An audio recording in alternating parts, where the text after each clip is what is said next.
Douglas, thanks for joining me. Thank you for having me, Amber. Douglas, I think you're going to hate this question before we get started because I brought you here to talk about what's happening in Canadian tech. Yes. But I want to know a little bit about you and your story. How did you get to this point? Oh, it's a long and interesting story, Amber. I would say it's been mostly accidental. I have always had an interest in tech from a very young age, but I got into tech and journalism completely by looking for like a summer job while in university, finding myself working for a BlackBerry software company in Ottawa, like before social media existed, making a bunch of mistakes, and then starting to write about tech, starting to read tech coverage, getting really interested in the stories behind the companies that build all the fun things that I really like playing with. And that led me to work for a bunch of different tech companies in Canada. So I just ended up swinging back and forth between working for tech companies or writing about Canadian tech. But it was mostly because I was like tired of bartending in the summer to pay my way through university. What advice do you have for young people right now? Because we know that youth unemployment is on the rise. Young people are having a hard time finding those opportunities. Yeah. What would you say in terms of your own experience? I am now old enough to know that all of the directional guidance I could give to a young person like doesn't exist anymore because it's been so long. But I will say, you know, if you are in an environment where the job market is difficult, look for ways in which you can either make a mark, showcase your skills, or learn something. Ask everyone. I was in a position where, again, I was just bartending. I knew people who were running companies. I presented myself as maybe someone that could contribute value, and I just found a way to stick. And if you don't let anyone tell you no, and you build a portfolio of experience and lessons, you'll find a place. But don't wait for it to be handed out to you, especially right now when no one knows what's going on in all industries. Fair. Yeah.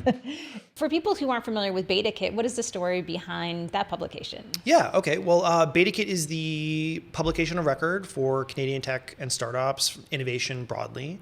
And I think it kind of speaks to that motivation I had of having an interest in tech, but believing fundamentally that Canadian tech businesses, how tech impacts Canada is important and like worthy of coverage and attention. And essentially Betakit's mission is to be the place for that storytelling to happen. That mission has changed over the years. Betakit actually predates me. It was actually initially launched under Post Media as a Canadian-based, globally focused publication. It did some amazing work, but was shut down, and we ended up relaunching it as something that was Canadian-based, Canadian-focused. So I guess if there was one thing in my career that I knew I cared about, it was what was happening in Canada.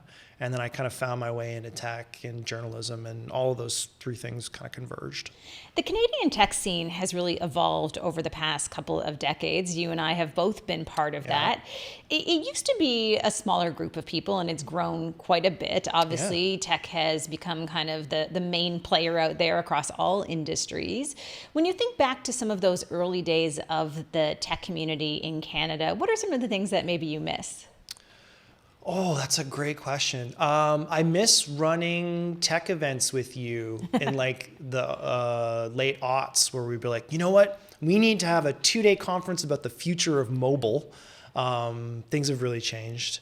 I think probably what I miss the most, and it's starting to come back, was a sense of community, especially pre-COVID, and with Canada being smaller and having kind of innovation isolated in different cities across the country. You had these like really tight, small networks of people getting together, supporting each other. There was almost like tech scenes in every city across Canada. And you'd have all of these like community-driven events, activities, just like networks of people coming together. COVID really kind of like put a pin in that, but we're starting to see it come back. I think maybe one of the biggest things that has changed because of that is that the conversation around Canada's place in global tech has really, really changed. There used to be just one or two Canadian companies that might be globally recognized, and most people wouldn't recognize them as Canadian companies. And I think now people are much more vocal about being a Canadian company on the world stage. They're much more vocal about being a Canadian working at a global tech company. So that's been really, really cool to see. But I think we need to bring back a little bit more of the community element, like the get-togethers. Yeah, I definitely miss those days. We used to do tweet-ups. Yeah, remember? we would do tweet-ups. I mean, there were lots of gatherings. I would argue in some cases the reason was that we kind of needed each other, right? Because it was very isolating, but also if you worked in tech, you were kind of on the sidelines of what was actually happening in the real world. I mean, that's certainly changed over the years. So in some ways, it's been just a product of technology growing up. But I think it's a really interesting time in technology in Canada today. I mean, so much is happening. You're doing a great job with your team of keeping track of some of the big themes when it comes to what's taking place in tech today. But now there's this layering on of not only is Canadian tech important, it is critical when we think about our economic sovereignty and the future of this country. New elements have entered the conversation a little bit before. And I think maybe some of that Canadian identity component that I was speaking to before was maybe a nice to have, that we need to be a little bit more boisterous and fly the flag. And now it's actually an existential question when it comes to the sovereignty of our innovation, where the talent goes, where the IP goes. These are long-standing considerations, but they get really, really amplified when like the geopolitical consideration changes. I don't know if you want to get into that, but I think every Canadian is probably aware of it, and it's certainly impacting the Canadian tech space. Yeah, I think let's definitely get into it. I think just to my point and your point as well, I think what we're seeing right now, it's not a sort of, hey, it's a nice to have if Canadian technology succeeds. We have to have Canadian technology companies here in Canada. We have to buy technology from Canadian companies. And so there is this pressure on that might change the game again. What do you think about this moment in time? Maybe the best positive framing I could put it is it's a moment of opportunity. It's a real moment and a window for change to happen. And I think the more that Canadians across society kind of lean into the opportunity to do that, the better the outcomes will be. I think, again, going back to COVID for a variety of reasons, there'd been a bit of malaise in Canada. The sense, one of our biggest stories in 2024 was kind of this frustration with the sense that nothing could change, that we couldn't get out of the box that we were in. And I think this year has kind of blown that box wide open. So it's a moment where we can actually look to structurally make changes to enable the things that we want to have. Possibly by necessity, but hey, necessity, mother of invention. I like seeing this in a positive light. Yeah, I think it is such a great opportunity that we're in right now. And we've certainly gone through a lot of changes, right? I think 2025 feels to me at least like a year of change when it comes to tech. We have new leadership in power when it comes to our Canadian government. And you feel it all around us, this massive change. And then in the midst of this, we also have the AI revolution and this AI race that is taking place. One of the things I always wonder about, and I'd be curious from your many years of reporting in tech, not to make you feel old, but... No, you did. Sorry about that. But I think of it, who is Canada in the context of what's happening in tech? Because let's be honest, we're not going to be able to compete with China when it comes to some of these companies. Yeah, I think that part of the conversation has really, really been pointed, not only in the AI component, but also when it's something that's new and emergent, like there's a Canadian defense tech sector suddenly spinning up. And I think Canadians getting a really good sense of our strengths, weaknesses, where our resources lie, and supporting the development and growth of that. If you look at an AI, we do not have the largest AI companies in the world. We do not have the amount of capital that you're seeing internationally being flowed through into OpenAI or Anthropic or anyone else. What we all agree that we have is incredible innovators, and at the fundamental research level, a lot of the core R&D that's fueling the AI sector. And I think if we can carve out a space where we can capture the value from that work, Canada might not be the biggest boat in the sea, but we can kind of be steering the direction of where they head. And I think we also have to have some honest conversations too, right? Like there is this narrative that I keep hearing out there, I think in some tech circles, that, oh my gosh, Canadian tech founders and companies are jumping ship. They're leaving Canada. There's no opportunities here. Young Canadians are leaving en masse. Yeah. This frustrated me so much to the point where I spent about an hour and a half doing extensive research, and none of that data is true. The numbers are actually on the decline. In fact, we haven't seen numbers in almost 20 years since the dot-com boom in terms of people actually leaving Canada and moving permanently to the US.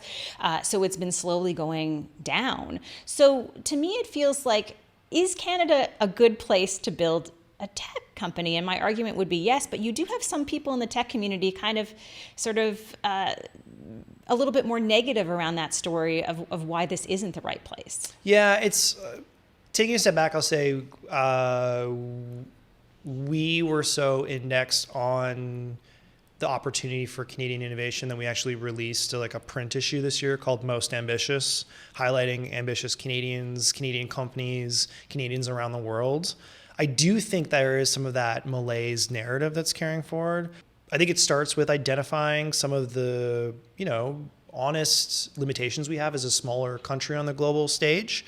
But then when it reinforces into things can't change, everyone's leaving here, the government isn't supporting us, we need more help, we can't, tall poppy syndrome, yada, yada, yada. I don't think that is either true or like helpful in any way.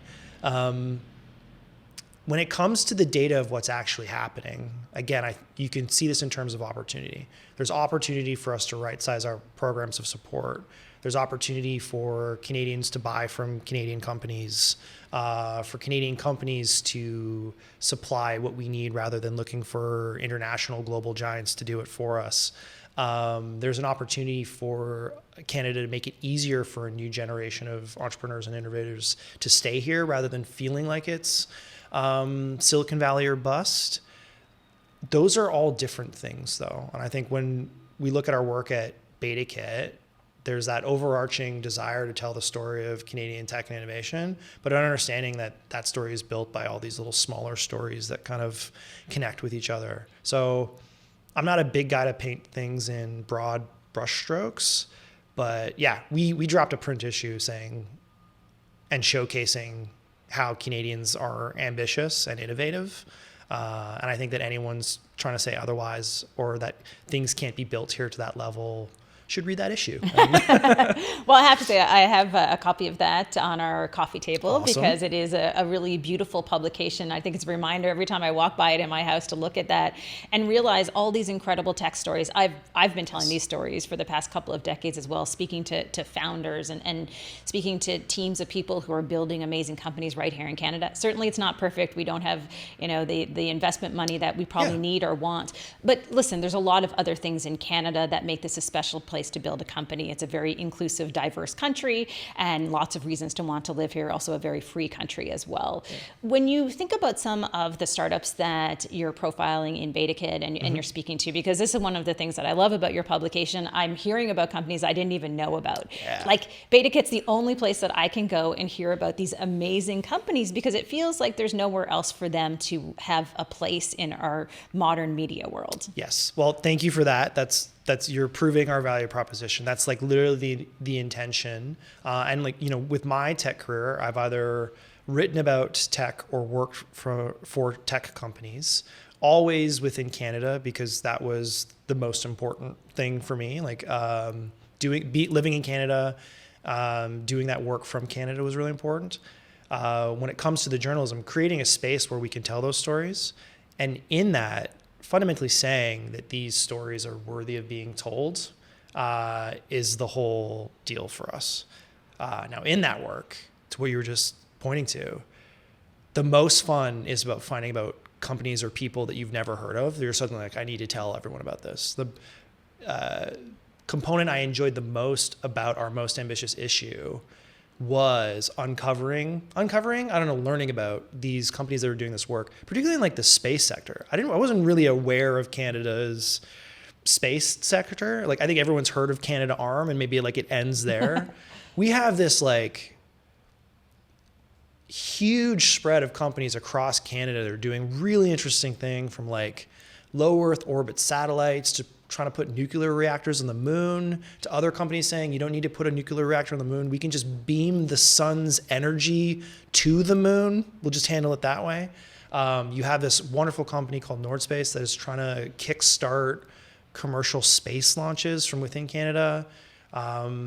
It's our mission to make sure that people know about those stories, and it's incredibly fun to dive into them, learn about them, and then just the energy to share that with an audience is just a self-reinforcing cycle. Now, I will say that I would have expected by this point in 2025, if I'm thinking back to when I started as a tech reporter at City TV, maybe it was 2003, there were not that many of us, but I would have expected that the tech journalism space would have grown a lot, and we would have had very large publications kind of covering what was happening in this sector, because it is so important, and covering what's happening all across the country. I feel like there's a lot of weight on the shoulders of Betakit to do that job, and you're still a pretty small team. Yeah, it's a big mission. I'm not saying that we chose, like in choosing Canada and making sure that we were covering like a sector in terms of like tech innovation, but then geofencing that around Canada. That's still a pretty big mission, but it is, again, one where we chose that mission because no one else was taking on the mantle. When I started at Betakit, there wasn't even like regular tech coverage at like the national daily publications. Canadian tech companies didn't have a place to go for their story. They didn't expect coverage. So if we're creating a space for companies to know that that story is going to be told, we're succeeding. But I do also think it's a reflection of how small Canadian media is relative to Canadian tech. I think Canadian tech has grown a lot more in the intervening years than the Canadian media space.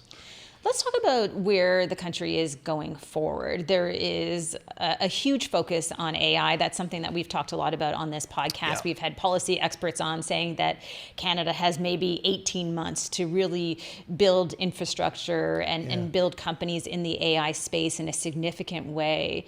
I know it's not your job to be optimistic. You're supposed to tell the stories that take place, but how optimistic are you that we're on the right path? That's a great question. I don't actually know what the right path is, because particularly with AI, this is a space where there are still a lot of really important questions about the technology and who it's impacting. You might be coming on the Betakit podcast sometime soon to talk about that with me, so I can learn from your expertise.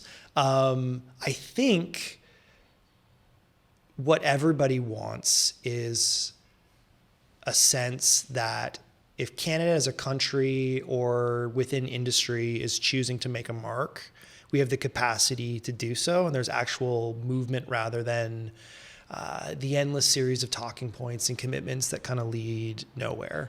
Now, the timeline for that to like happen in the AI space, Canada has a lot of things on its docket. The sovereignty consideration, economic sovereignty, like data sovereignty, kind of take precedent over that. But from my experience, when I think of AI, and we've been covering it so much, I always try to draw comparisons from previous eras of tech. And the most interesting thing for me about the AI space, other than like what the technology is trying to do, is the fact that everyone has seemed to embrace this technology before it's baked. You didn't see that in the mobile era. You didn't really see that with cloud technology. You didn't really see that with any other sort of like mass societal adoption. It's like the iPhone happened when people were ready to have like a smartphone that they use every day. People are using AI in ways that like do not work and actually cause harm, and no one's really making any money from it, but everyone's spending money on it. So I think any prediction as to a window to like get this right is being driven by a sense of urgency to not miss out on the opportunity. But I don't think that there is a window right now. Maybe that's just the journalist in me failing to like predict trends instead of reporting on them. But this is inning 2 of a very long ball game. So I don't think we're missing any opportunity. I just want to pick up on what you said, because I actually feel like this is the problem that we have in Canada right now. You said, I don't even know what path we're on. This is something I think about all the time. I think, generally speaking, as a country, we don't do a great job of sort of communicating where we're heading and the goals that we have. Like you said, we're having an announcement here, an announcement there. One day we're leaders when it comes to AI safety. The next day we're leaders when it comes to all of our amazing academics in the AI space and research in the AI space. The next day we're focusing on commercialization. We have to do all of those things, but I don't think we've figured out sort of what that's going to look like for Canada. So the path feels very unclear in many ways. Well, like, we are living in an era of like gross uncertainty across all levels. I think relative to other countries where it's very clear the path that they are on, not knowing where we're going could be comparatively better. But I do, to what you're saying, Canada is very, very good at starting things. We're very good at kicking things off. That fundamental research coming out of our major universities, drafting initial concepts for legislation like AI safety or just a digital charter of rights. We're not closers, or we don't have a great record of being closers and delivering. I think there's a lot of room to grow there, but I also don't know. It might be uniquely Canadian that we're all looking around and being like, guys, how do we do this together? Because I don't think a lot of other countries look at things that way. I don't think entrepreneurs or innovators in the States necessarily look at themselves as representatives or team players of like the American innovation space in the way that we do in Canada. That might be a good thing for us, but it's we got to kind of get over the existential navel gazing a bit, or at least turn that into productive energy. I think we have a little bit of a people-pleasing mentality in Canada, right? Like, we've always been a likable, I hope this interview country. is going well for you. I'm trying so hard to make it useful for your audience. But that is kind of what our country is like, right? And I think that, unfortunately, doesn't lend itself to really being leaders in certain scenarios, even though we may be in specific sectors. You don't really see that kind of bravado, or you don't really see that ambition, to use a word from the Betakit publication and event this summer. You don't really see it out there because it's not really a Canadian value in some ways.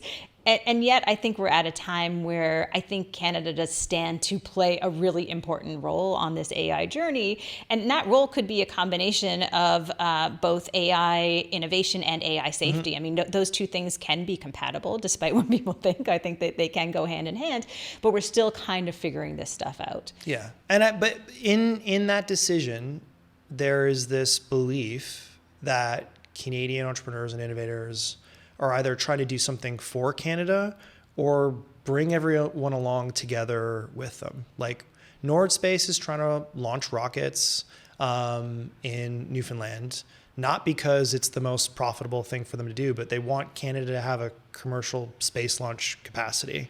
If Canada was a country filled with people that were looking to do what was just best for themselves at all times, we wouldn't be having this existential conversation of like, where's Canada on this? What are we going to do together? I think that's an awesome motivator that if we can direct, we can actually, deliver on some of these opportunities.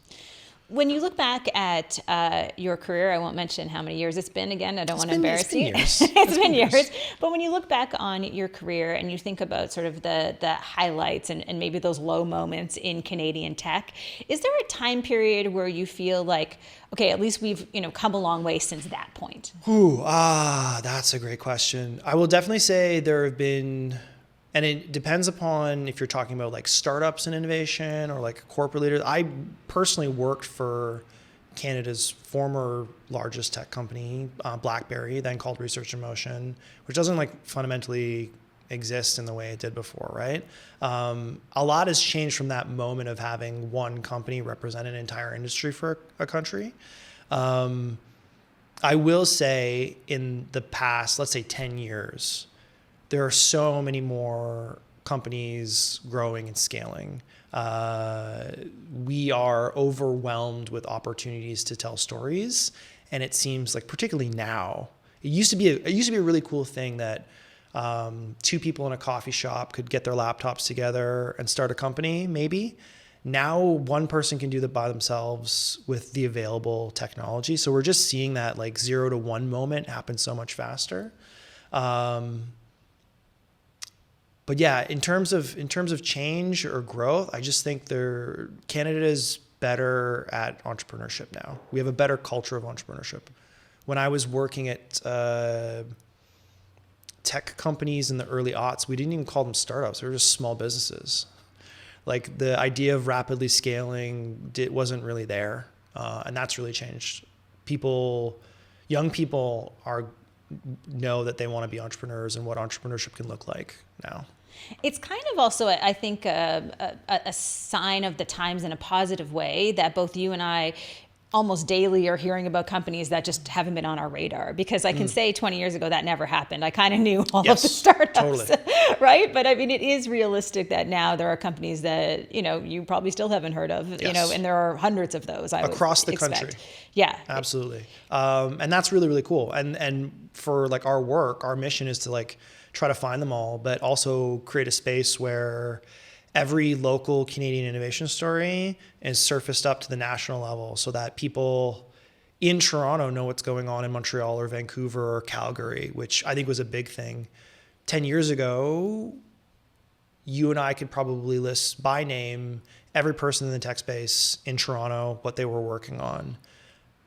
Now it's just not about Toronto.